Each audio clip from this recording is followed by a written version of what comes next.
Buenos días, jóvenes. Bienvenidos a su última clase de este curso de sistema tegumentario.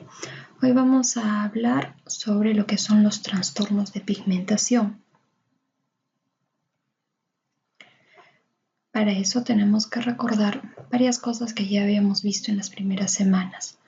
Una de ellas es que la coloración que nosotros tenemos depende de varias cosas. Dentro de ellas, a la melanina, que se encarga de conferir esa coloración de café claro a negruzca. Los vasos sanguíneos, que confieren una coloración rojiza a marrón y que es mucho más evidente en las personas de tez blanca. Las fibras elásticas y colágenas, aunque suene extraño, también confieren cierta coloración amarillenta. Y finalmente los carotenos, cuyo consumo es a voluntad, va a conferir una coloración amarilla anaranjada. Entonces son estos 4 factores los que se van a combinar y van a permitir la existencia de diferentes tonalidades de piel. Dentro de estos 4, el más importante lo representa precisamente la melanina. Recordemos también que el número de melanocitos es constante en las diferentes etnias. Lo que sí difiere es el tamaño y el número de los melanosomas, la cantidad y el tipo de melanina transferida, así como la degradación de esta melanina a nivel de los queratinocitos, que recordemos que era más lenta en las personas de piel oscura. Pero estos 4 factores están desde el nacimiento, eso hace que nosotros tengamos coloración en piel al momento de nacer. Y esto después va a ir modificándose dependiendo de algunas variables. En relación a la fotoprotección, es de esperar que la eumelanina o la melanina verdadera sea mucho más efectiva en fotoprotección que la feomelanina. Este dato de la fotoprotección ha hecho que se realicen una serie de estudios, de trabajos, y finalmente Fitzpatrick elaboró los llamados fototipos. En estos fototipos, que son 6, se determinó que los fototipos 5 y 6, es decir, los que pertenecen a las personas con piel más oscura, el factor de protección es mucho más efectivo que en aquellos fototipos de tipo 1 y 2, que vendrían a ser los de piel extremadamente blanca o con cabello o rubio o de coloración rojiza. Los fototipos 3 y 4 estarían en un rango intermedio.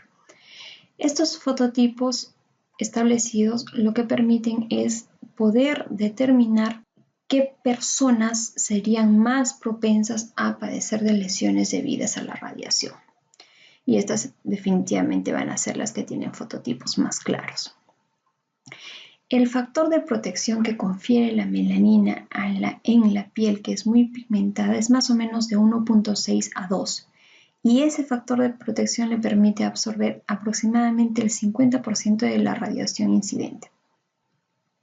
Dentro de los datos que tenemos que recordar y ampliar algunos, vamos a hablar de lo que sería el origen y la función de los melanocitos. Entonces, recordemos que los melanocitos se originaban a nivel de la cresta neural. De esta zona formada durante el cierre del tubo neural se iban a desprender un grupo de células, los llamados melanoblastos, y estos iban a migrar. ¿A dónde? Hacia la piel, específicamente al estrato basal y hacia los anexos como el pelo. El grupo de melanocitos migra hacia el iris, permitiendo la coloración de este, migra hacia la coroides y también hacia la retina. Hay un pequeño grupo que migra a su vez a la médula oblongada y a las leptomeninges. Un número aún más reducido va hacia el oído interno y otro grupo va a formar a las células de Schwann. Y se ha visto en últimos trabajos que esta célula de Schwann también podría actuar como un precursor de melanocitos a nivel del folículo y del estrato basal de la epidermis. Esta sobrevivencia, la migración, proliferación y diferenciación de estas células desde que estuvieron en la cresta neural hasta que llegaron a su localización final está determinada por varios factores. Dentro de ellos tenemos estos 4. El SCF, que es el factor de crecimiento de células madres, WNT, la endotelina 3 y el factor de transcripción asociado a microftalmia. Los vamos a ver más detallados y cómo funcionan en unas diapositivas más adelante. Y también tenemos unas proteínas que se encargan de antagonizar a estas y de esta manera generan el llamado equilibrio en el que siempre está cada parte de nuestro cuerpo, y esas son las proteínas morfogénicas óseas. Este patrón de migración de los melanoblastos a diferentes lugares tan extraños como el oído interno, hace que hayan algunos síndromes en los que hay asociados trastornos de pigmentación y problemas auditivos, como por ejemplo la sordera. En cuanto a la formación y función del melanosoma, el melanosoma es una organela que funcionalmente vendría a ser muy similar a un lisosoma. Y en este melanosoma lo que se produce es la síntesis, el depósito y el transporte de la melanina. Recuerden que teníamos 4 estadios de melanosomas, del 1 al 4, y la forma de esos melanosomas y el contenido de melanina iba variando. Por ejemplo, el melanosoma estadio 1, también llamado premelanosoma, tiene una forma esférica y no existe depósito de melanina. Mientras que el melanosoma de estadio 4 es de forma oval con gran contenido de melanina y prácticamente ya no tiene actividad tirosinasa. Estos dos estarían en el rango intermedio. Los dos son de forma ovoide, tienen ya producción de melanina y la actividad de la tirosinasa todavía es alta. Este estadio va asociado también con el llamado movimiento de los melanosomas desde la región perinuclear hacia las dendritas. Y aquí son importantes 2 proteínas, la quinesina y la dineína. Después, ese melanosoma tiene que adherirse a la membrana celular del melanocito y eso lo hace fusionándose a la actina. ¿Quién permite esto? Es el complejo de la miosina 5A, RAB27A y la melanofilina. Y después tiene que haber la transferencia de estos melanosomas a los queratinocitos, que como ya les había dicho, se ha visto que es por fagocitosis. En cuanto a los melanosomas y el color de piel, tenemos que la melanización, o sea, este estadio de maduración del melanosoma en las personas de piel clara solamente llega a estadios 2 y 3, o sea, hasta acá. No existe o es muy raro encontrar estadios 4. Eso hace que las personas tengan una piel de color más clara. En cambio, en las personas de piel oscura, muy oscura, los melanosomas que se han encontrado en los queratinocitos básicamente son los estadio 4. El diámetro. Los melanosomas en las personas de piel oscura son de mayor tamaño. La cantidad en las de piel clara son menos de 20 melanosomas por célula, mientras que en las de piel oscura llegan a ser hasta más de 200 por célula. La distribución de estos melanosomas dentro de los queratinocitos también es diferente. En las personas de piel clara están agrupadas, conteniendo 2 a 10 de estos melanosomas, mientras que en la de piel oscura están aislados, sueltos. La degradación es más rápida en las personas de piel clara y más lenta en las de piel oscura, y esto va asociado con el tamaño y el número de melanosomas presentes. El otro punto que tenemos que recordar acá es el de la síntesis de la melanina, y esta debe tener una regulación como todo en nuestro cuerpo. Entonces, recordemos que la melanina se forma a partir de la tirosina. Esta tirosina, por efecto de la enzima tirosinasa, se transforma en L-Dopa. Esta L-Dopa, también por efecto de la tirosinasa, se transforma en dopaquinona. De aquí puede seguir 3 vías. En presencia de cisteína, la dopaquinona puede finalmente formar feomelanina, es decir, las melaninas de color rojo, anaranjado. La dopaquinona puede transformarse en DHI, la 5,6-dihidroxiindol, y de ahí transformarse en eumelanina, o sea, la melanina oscura. Pero esta es una melanina no tan oscura como la que vamos a ver acá, es más marrón. Y la tercera vía que puede seguir la dopaquinona es transformarse en dopacromo y de ahí transformarse en 5,6-dihidroxiindol 2-carboxilasa, o conocida como DICA, y finalmente en eumelanina.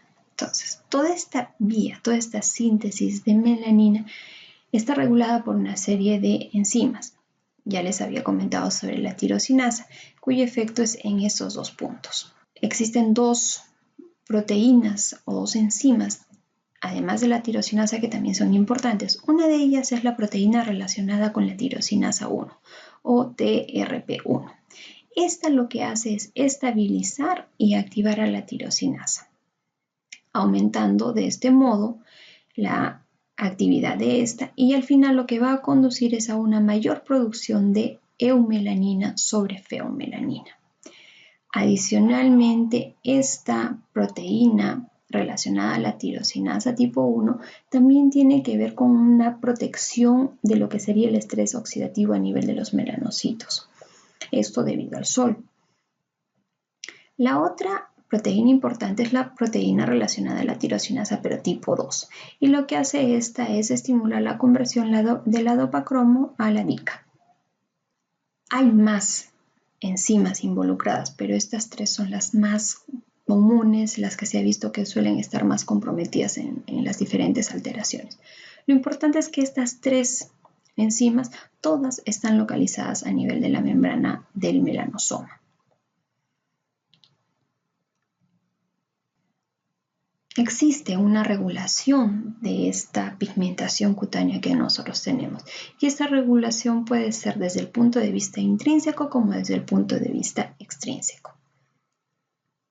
Desde el punto de vista intrínseco vamos a hablar de dos sustancias importantes. Una es la MSH, o la llamada hormona melanocitoestimulante, y la otra es la ACTH, o también hormona adenocorticotropa.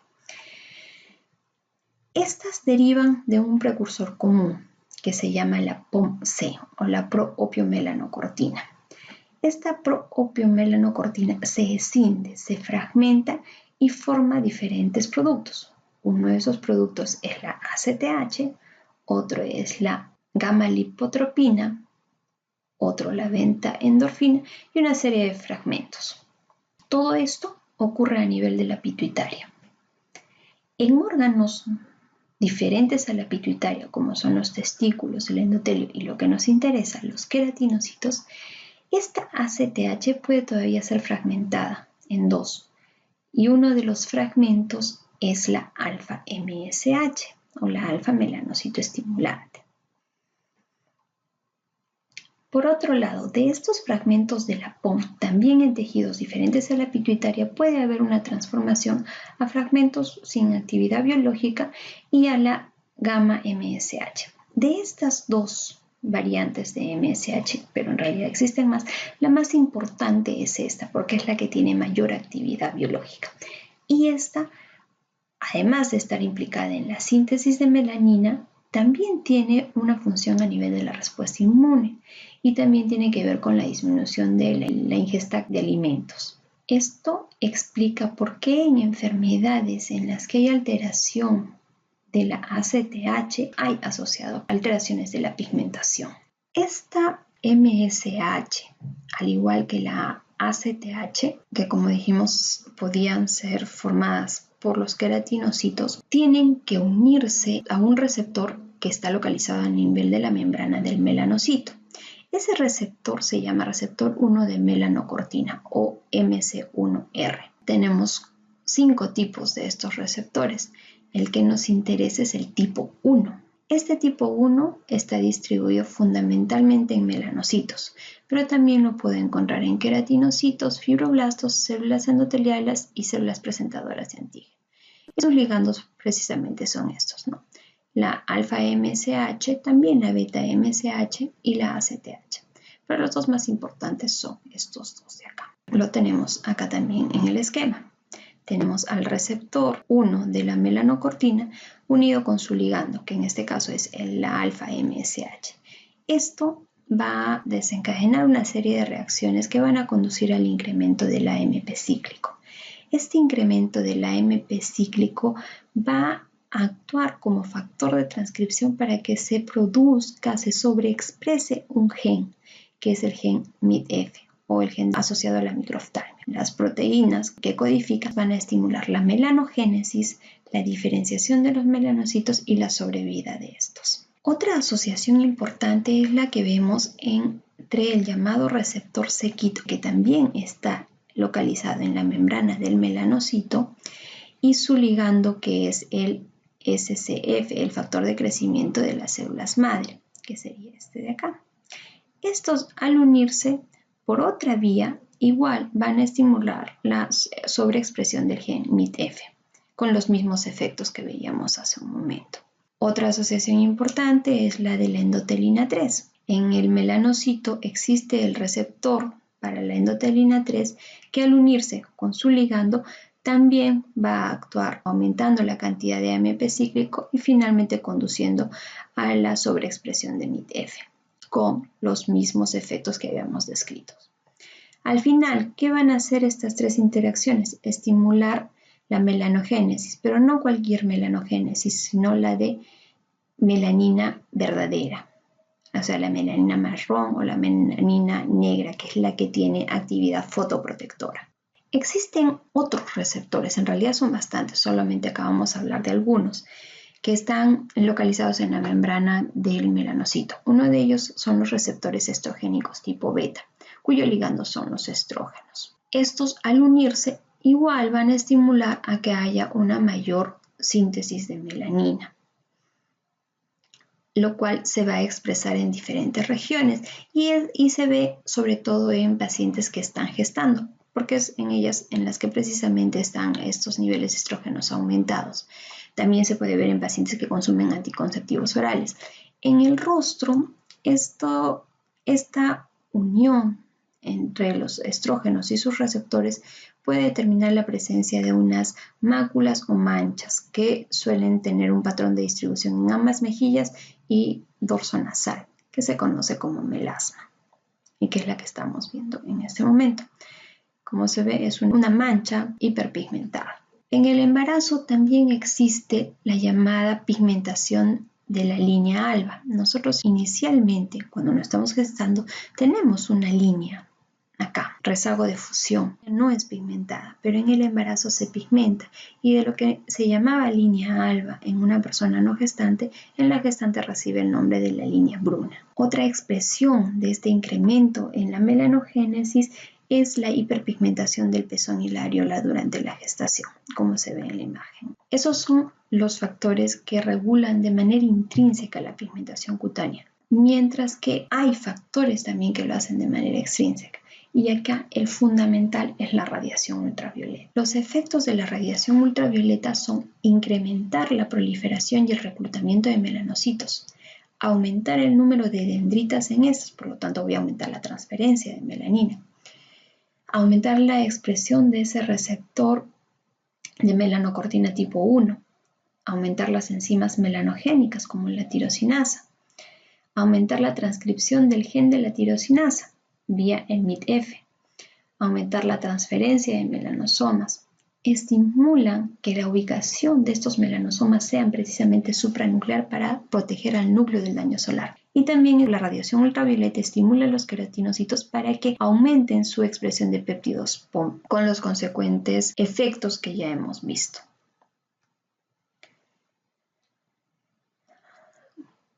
Tenemos dos tipos de pigmentación inducida por la radiación ultravioleta. Una es la llamada pigmentación inmediata y la otra es la pigmentación retardada. La pigmentación inmediata es la que aparece entre los 5 a 10 minutos posteriores a la exposición, desaparece también en minutos, puede durar a veces horas o días, y la causa acá es la radiación ultravioleta tipo A. Hay una oxidación de la melanina preexistente y una redistribución de los melanosomas a nivel de los estratos epidérmicos superiores. En el otro tipo de pigmentación, la retardada, esta va a aparecer a los 3 a 4 días después de la exposición solar. Desaparece en semanas y esta es causada tanto por la radiación ultravioleta tipo B como la tipo A. Y acá lo que hay es incremento de los niveles de melanina, ya sea por un incremento en el tamaño y en el número de melanocitos, por un incremento en la actividad de la tirosinasa o por un incremento en la transferencia de melanosomas a los queratinocitos. Entonces, haciendo este recuerdo de datos, algunos de ellos que ya habíamos visto y ampliando algunas cosas como para entender los trastornos de la pigmentación, vamos a ver que podemos dividirlos en dos grupos.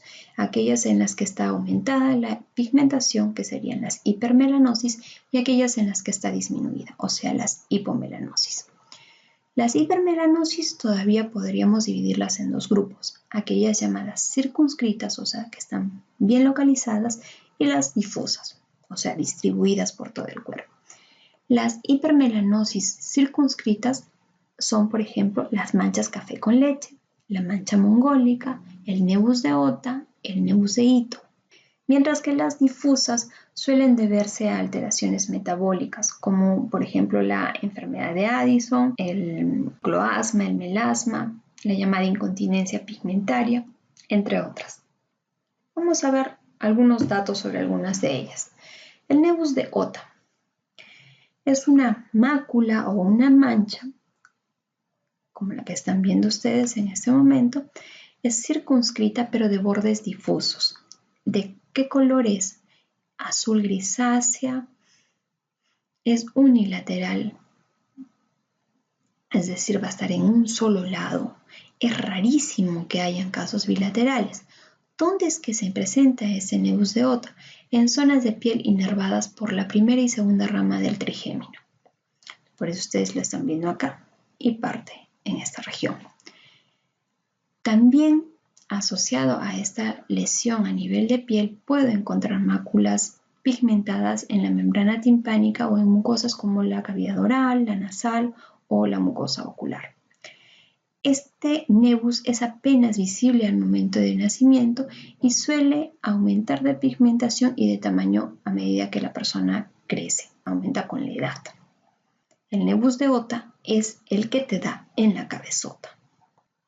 Para los que son fanáticos de series tipos NCIS, la actriz Daniela Rúa tiene un nevus de Ota y acá el compromiso de ella es básicamente a nivel de mucosa ocular.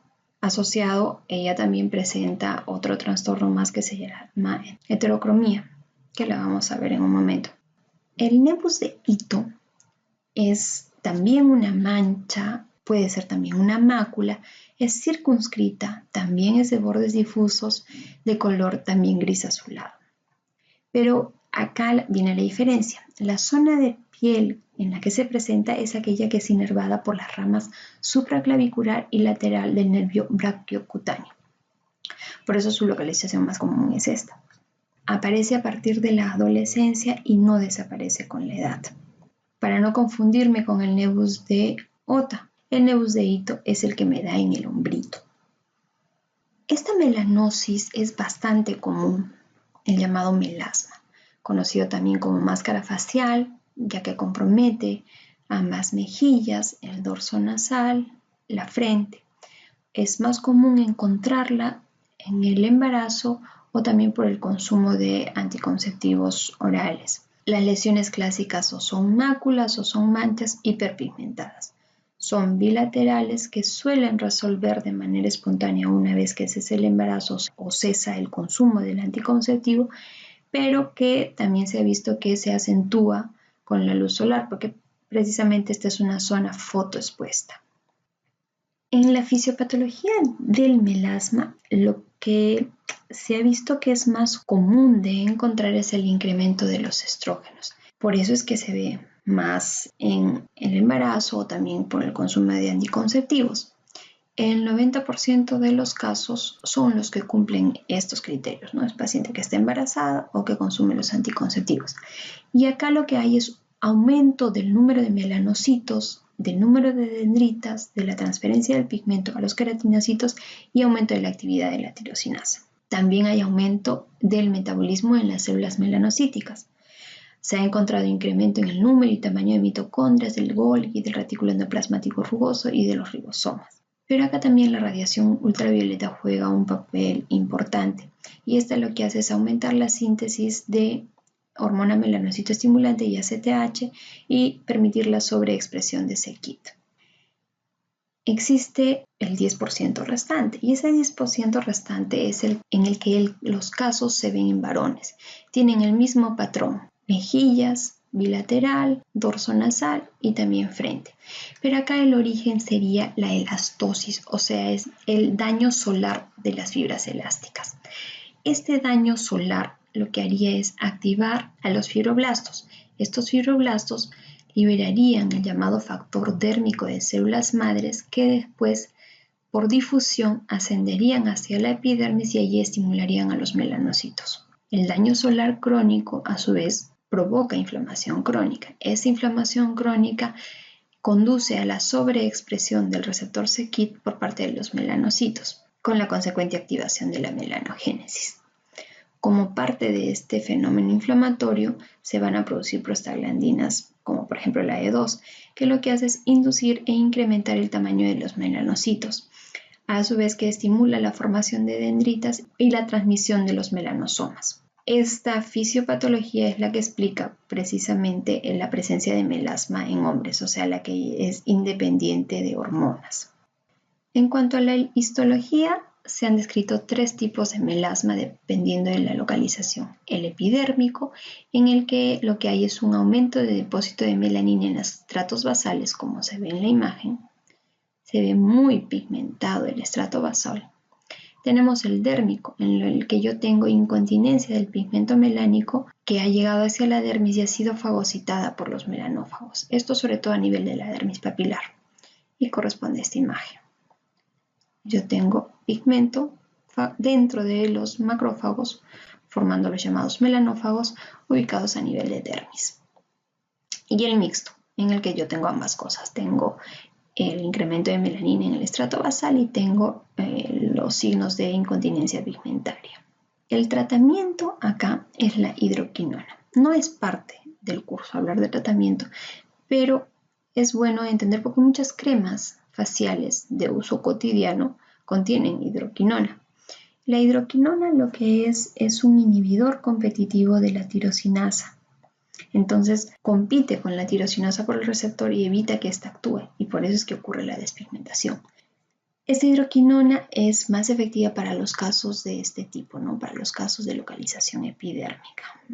Menos efectiva para los más profundos, para los de localización dérmica. Ahora hablemos del otro grupo, el lado opuesto, el de las hipomelanosis. Estas también pueden clasificarse en circunscritas, como el piebaldismo, y difusas, como el albinismo, el vitíligo y la fenilcetonuria. Acá es importante hablar de algunos términos, porque cuando ustedes lean van a encontrarlos y tal vez puede generar confusión. El término leucoderma, o también llamado hipopigmentación, es el que hace referencia al aclaramiento de la piel, pero esto puede ser ya sea por una disminución de melanina o por un problema vascular. En cambio, el término hipomelanosis es más específico, indica exclusivamente disminución de melanina en piel. La amelanosis es la ausencia total de melanina y la despigmentación es la pérdida total del color debido a que desaparece la pigmentación melánica. O sea, inicialmente estuvo pigmentado y después se despigmenta. Vamos a ver un poco de algunas de ellas. El vitíligo. El vitíligo es una enfermedad caracterizada por la pérdida adquirida y progresiva de la pigmentación de la epidermis. Es decir, es un fenómeno de despigmentación. Compromete al 0.5 al 2% de la población. Cualquier edad. Sin embargo, el rango de mayor compromiso se ha visto que está entre los 10 y los 30 años. En todas las etnias, pero es más prevalente en africanos. Hay cierto antecedente familiar, pero lo más probable es que se trate también de un problema de herencia multifactorial. Existen zonas de predilección de localización de las lesiones del vitíligo, como son en cuero cabelludo, en cara, en la región por debajo del cuello, axilas, muñecas, la región genital, rodillas, la región perianal. La etiopatogenia del vitíligo no está bien entendida a la fecha. Hay varias teorías. Dentro de ellas, la autoinmune es la que tiene mayor aprobación en este momento y nos habla de que hay una destrucción de los melanocitos. ¿Cómo se ha llegado a esta conclusión? Porque se ha visto que esta enfermedad puede estar asociada con otras enfermedades también autoinmunes, como lo que es la enfermedad de Graves.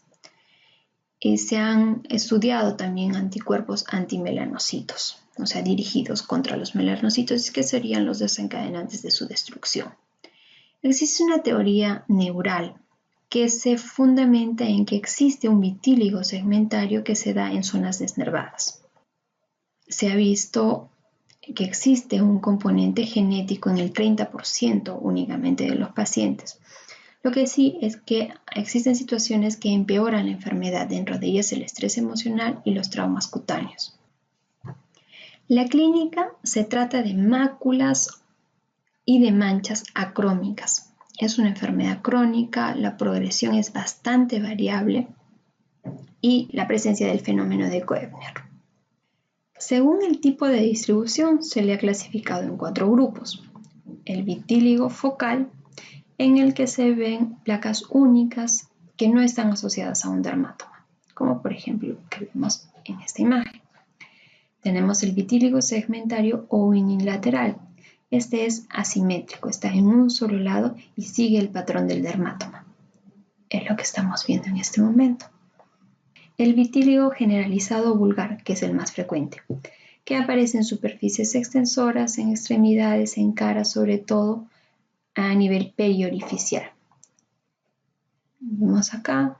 Y finalmente el vitíligo universal, en el que hay una pérdida completa del pigmento, y es el que estamos viendo en este momento.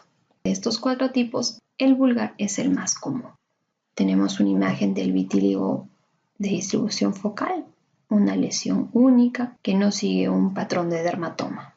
El segmentario unilateral, que precisamente sigue el patrón del dermatoma. El generalizado o vulgar, que es el más común, que tiene cierta predominancia por ser periorificial, es bilateral, compromete básicamente su cara, extremidades, y el universal, aunque acá hay una despigmentación masiva. Esta paciente, este era su color de piel inicial y después terminó con esta coloración. Se habla mucho de que Michael Jackson padecía de vitíligo. Existen fotos en las que se ve rezagos de pigmentación y lo que él habría hecho como parte de su tratamiento es estimular más la despigmentación. Es otro de los enfoques de tratamiento que se da cuando el vitíligo es muy extenso. Es más fácil despigmentar que repigmentar la piel. Y aparentemente esto es lo que él habría hecho. Entonces, en el tratamiento, como se trata de una enfermedad que tiene base para sospechar que sea autoinmune, los corticoides tópicos son bastante buenos. La radiación ultravioleta también se utiliza como tratamiento y acá la hidroquinona es bastante importante, bastante usada. Recuerden que es un inhibidor competitivo de la tirosinasa. Y vemos la evolución en esta paciente, un vitíligo bastante pequeño, focal. Luego de 2 meses ha pigmentado y luego de 4 meses como que ya está retomando o tomando la pigmentación prácticamente normal. El llamado piebaldismo es una enfermedad autosómica dominante. La incidencia es de 1 por 20.000 nacidos vivos. Se caracteriza por leucoderma, piel blanca y poliosis en el 80% de los casos. Poliosis se refiere a un mechón de pelo de coloración blanquecina. Y es lo que vemos acá para los que les gustan los X-Men. Rugg tenía poliosis. El patrón de distribución por lo general es en la parte central de la frente y suele tener una forma triangular, y la región central y anterior del tronco y media de las extremidades. La mayoría de los casos de piebaldismo son causados por mutaciones a nivel del receptor c-KIT, que es codificado por el gen localizado en el brazo corto del cromosoma 4. Y esta mutación del c-KIT provocaría defectos en la proliferación, migración y diferenciación de los melanoblastos a partir de la cresta neural. e histológicamente se expresaría con la ausencia de melanocitos en esa región donde no hubo ninguno de estos fenómenos. Recordemos acá que el ligando del c-KIT es el factor de crecimiento de las células madres, el SCF, implicado en estos fenómenos de migración. Lo que les decía, la lesión suele ser en forma de triángulo en la frente, acompañada en la mayoría de los casos con lesión o compromiso también de pelo, no solamente del cuero cabelludo, sino también de pelo terminal, como por ejemplo vemos acá a nivel de cejas. Esta es otra zona de compromiso, la región media del abdomen y la región media de las extremidades. Esos son dos hermanos, las lesiones son muy similares. Recuerden que es una enfermedad autosómica dominante. Entonces, regresamos a nuestro melanocito, a sus 3 receptores de superficie de los que hemos hablado. Acá el problema estaría a nivel del receptor c-KIT. Entonces se bloquearía esta vía, por lo tanto disminuiría la melanogénesis, la diferenciación de melanocitos, la sobrevida y también la migración, ¿no? Recuerden que estas uniones se dan desde el desprendimiento de los melanoblastos a nivel de la cresta neural.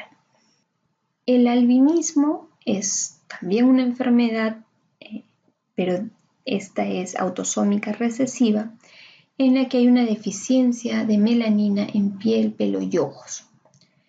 Acá se ha visto que las mutaciones se dan en los genes que tienen que ver en la biosíntesis de la melanina. Tenemos 2 tipos de albinismo, el oculocutáneo, es decir, en el que está comprometida el ojo y la piel, y el albinismo ocular. Todavía el oculocutáneo se divide en 4 tipos. Se ha visto que la falta del pigmento a nivel de los ojos no solamente provoca el efecto que nosotros vemos, sino lo que hace es disminuye la agudeza visual, produce nistagmos, produce hipoplasia de la fovea y produce una proyección anormal de las vías visuales a nivel de la corteza óptica. Miren todas las consecuencias que tiene el carecer de pigmento a nivel ocular. Las mutaciones que se han reportado son múltiples, pero las más comunes son las que se han visto a nivel de los genes que codifican para la tirosinasa y para la proteína relacionada a la tirosinasa tipo 1. Acá tenemos, por ejemplo, en este cuadro, el albinismo oculocutáneo. Tenemos los 4 tipos, de los que les comenté. Ahí está la alteración en el gen de la tirosinasa, aquí en el gen de la proteína relacionada a la tirosinasa tipo 1. Y la expresión clínica, ¿no? La piel es rosada, pálida, cabello rubio, hay disminución de la agudeza visual, nistagmos, fotofobia. Esas vienen a ser las 2 principales proteínas comprometidas, la tirosinasa, que es importante en la síntesis de eumelanina, y el TRP, que recordemos que tenía que ver con la activación de la tirosinasa y con su estabilización. Estos 2 personajes son modelos famosos, Joel Jeffrey y Connie Chiu. Ambos padecen de albinismo. Estas alteraciones de pigmentación también pueden estar englobadas dentro de ciertos síndromes. Uno de ellos es el síndrome de Waardenburg. En este lo que hay es sordera neurosensorial, hay poliosis, o sea, mechón de pelo blanco, hay anomalías en la pigmentación del iris que pueden ser de 3 tipos. Heterocromía parcial, o sea, dentro del mismo iris yo tengo 2 tonos de coloración. Puedo tener heterocromía completa, como en el caso del niño, tengo un iris de un color y el otro de otro color. O puedo tener hipoplasia del iris, y esta hipoplasia del iris hace que este se vea de un color azul brillante, como es el que vemos en la niña. Puede ir también asociado con leucoderma congénita y con el puente nasal ancho, haciendo que los ojos sean más distantes uno del otro, término que ya habíamos visto en un caso clínico, el hipertelorismo. Ahí tenemos la expresión de la poliosis, igual en el niño. A los que les gusta esta serie Gotham, el personaje Selina Kyle interpretado por Kamren Vikondova, rusa, padece de síndrome de Waldenburg y se nota claramente ese hipertelorismo con el puente nasal amplio. Estos dos síndromes también se asocian con alteraciones de la pigmentación. Uno de ellos es el síndrome de Chediak-Higashi y el otro es el síndrome de Griscelli. Están prácticamente desde el nacimiento. En el síndrome de Chediak-Higashi lo que hay es una alteración en la síntesis a nivel de los melanosomas. El gen afectado es el LIST, es autosómica recesiva, se caracteriza por tener pelo de color plateado con hipopigmentación del iris, hay desórdenes neurológicos, albinismo cutáneo, inmunodeficiencias, pancitopenia. El síndrome de Griscelli se debe a un defecto en la transferencia de los melanosomas a los melanocitos. Se ha visto estos tres tipos con estos tres diferentes genes implicados. Recuerden que estos dos los habíamos visto cuando hablamos que el melanosoma tenía que adherirse a la estructura de actina antes de ser transferido al queratinocito. Es una enfermedad también autosómica recesiva. La piel y el cabello es hipopigmentado, albinismo ocular y desórdenes neurológicos. Clásicamente en este síndrome de Griscelli lo que se ve es que las dos cejas se fusionan en el medio. El pelo es bastante claro, mientras que en el Chediak-Higashi el pelo es plomizo, plateado. Acá también en el cuadro se habla del síndrome de Waardenburg, en el que hay una alteración en la proliferación de melanoblastos y en su migración. Y cualquiera de estos genes es el que está comprometido. Es autosómica dominante, hay máculas despigmentadas de piel y el mechón de pelo blanco, con heterocromía del iris y sordera. Muy bien, entonces como conclusión diremos que, la melanogénesis es bastante compleja. Lo que yo les he presentado acá es un resumen. Si ustedes buscan libros en los que les hablen de la parte biológica de la melanogénesis, van a encontrar información en abundancia. Yo les he dado una pequeña muestra. Cualquier alteración en esta melanogénesis va a provocar defectos de pigmentación, ya sea para más o para menos. Estos defectos pueden ser congénitos o pueden ser adquiridos. Congénitos como por ejemplo el piebaldismo, adquirido como el vitíligo. Pueden ser permanentes o pueden ser temporales. Pueden ser sistémicos o únicamente estar restringidos a la piel. Algunos van con alteración en el número de melanocitos y otros van con el número normal de melanocitos. Por ejemplo, el piebaldismo y el albinismo, el número de melanocitos es normal, lo que es un problema en la síntesis de melanina, mientras que en el vitíligo lo que tenemos es disminución del número de melanocitos por destrucción por mecanismos autoinmunes. Muy bien, entonces ya como despedida de nuestro curso, un consejo que lo da nuestro amigo Will Smith, ustedes que están más familiarizados con él: no existe una manera fácil. No importa cuán talentoso seas, tu talento te va a fallar si no lo desarrollas, si no estudias, si no trabajas duro, si no te dedicas a ser mejor cada día. Entonces, el grupo de docentes del sistema tegumentario esperamos que el curso los ayude tanto desde el punto de vista profesional como desde el punto de vista personal. Éxitos jóvenes en el resto de la carrera. Ha sido un gusto trabajar con ustedes.